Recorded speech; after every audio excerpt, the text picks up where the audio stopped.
स्वागत है आप सभी का बहुत बहुत हमारे चैनल पर। देखिए, हमारे सनातन धर्म में कुछ तिथियां, कुछ पर्व ऐसे हैं कि उन तिथियों में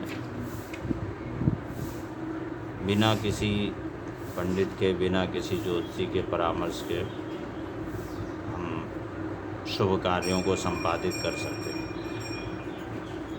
जैसे विवाह है, गृह प्रवेश है, मुंडन है, यज्ञोपवीत है।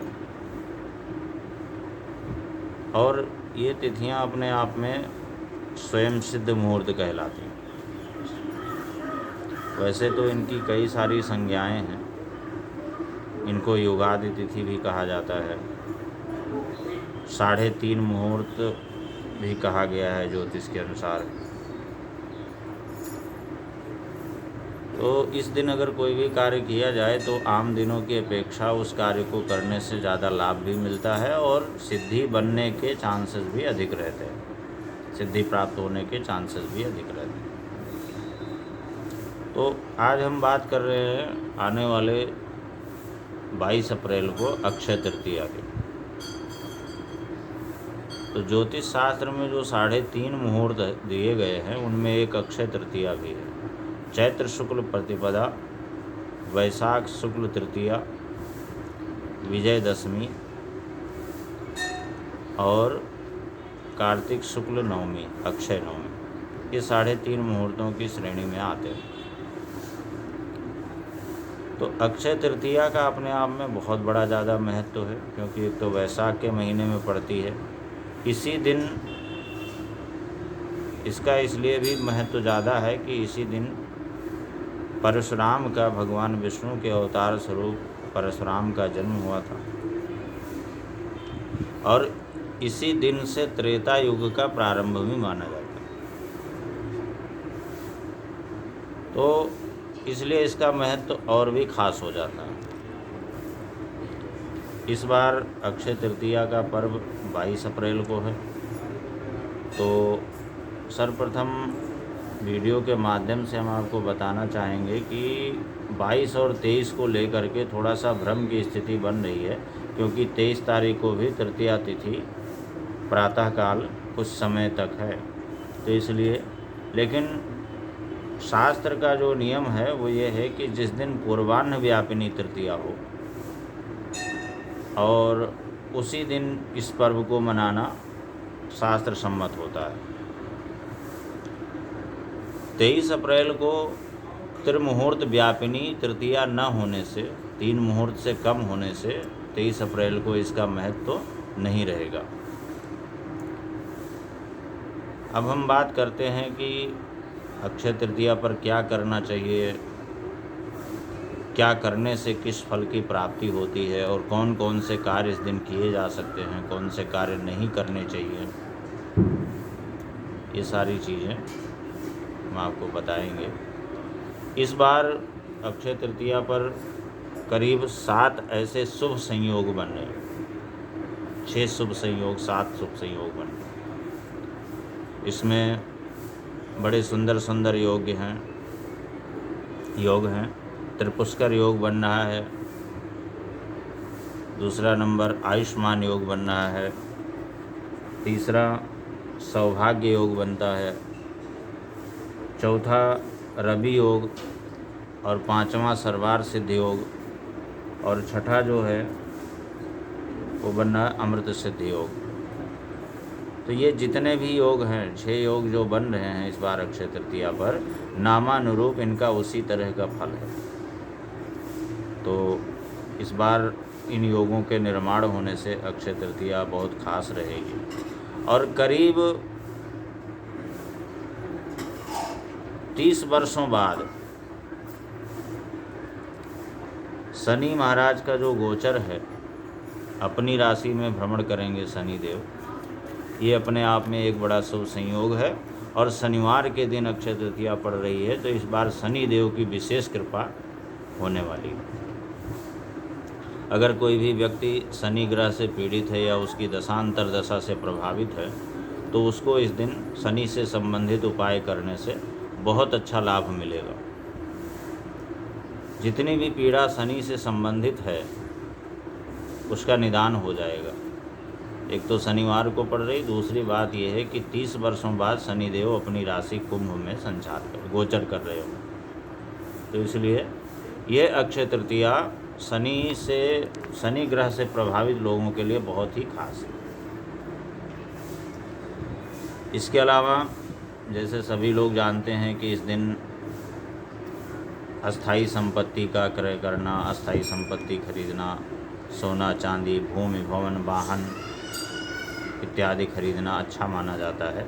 इस दिन जो भी चीज़ खरीदी जाती है उसमें निरंतर वृद्धि होती है, ऐसा इस तृतीया का प्रमाण है।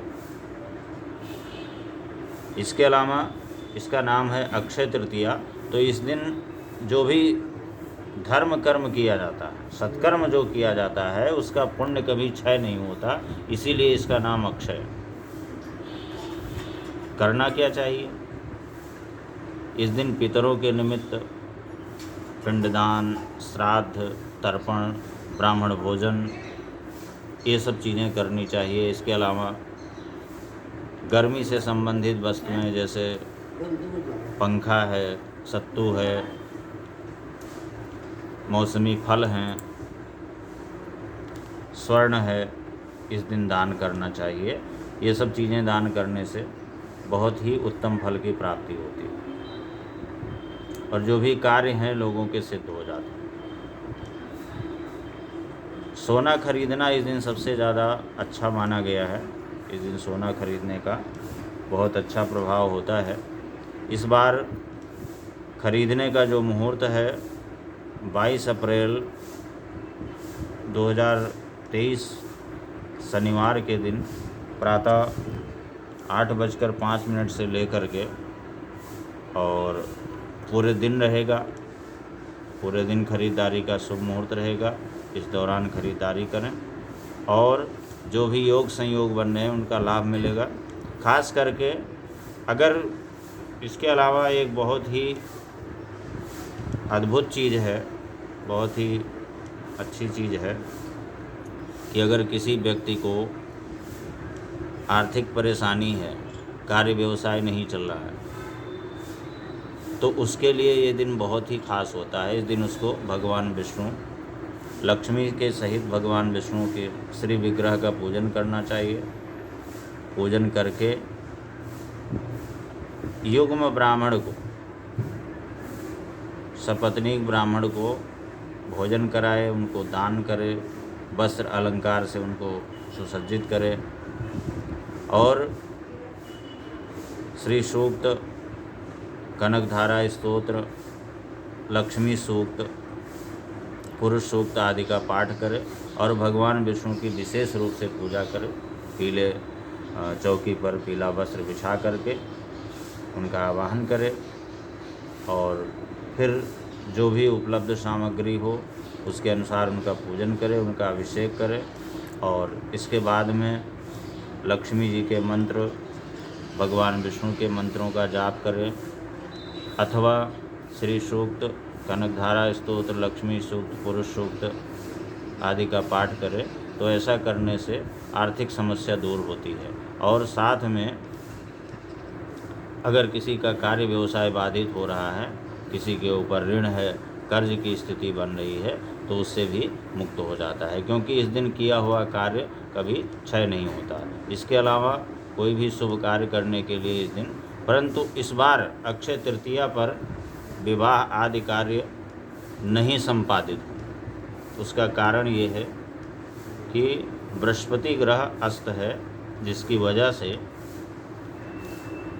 उतने विवाह आदि कार्य नहीं हो पाएंगे जितना होता है, क्योंकि जिसका पूरे वर्ष नहीं बनता है, लग्न नहीं मिलती है, वो भी अक्षय तृतीया के दिन अबूझ मुहूर्त होने के कारण इस दिन विवाह आदि शुभ कार्यों को संपादित कर देता है। लेकिन इस बार ये व्यवधान है कि बृहस्पति के अस्त होने से इस बार विवाह आदि कार्य संभव नहीं होंगे। इसके अलावा इस बार पूजन का जो मुहूर्त है प्रातः 7:49 से लेकर के और पूरे दिन रहेगा और पूरे दिन पूजन कर सकते हैं और ख़रीदारी का भी मुहूर्त लगभग पूरे दिन ही रहेगा, क्योंकि इस दिन खरीदारी को लोग विशेष महत्ता देते हैं। विशेष महत्व है खरीदारी का, स्वर्ण आदि खरीदा जाता है और इस दिन जो भी चीज़ खरीदी जाती है उसका कभी क्षय नहीं होता है, उसमें निरंतर 7 गुना की वृद्धि होती है, ऐसा कहा गया है।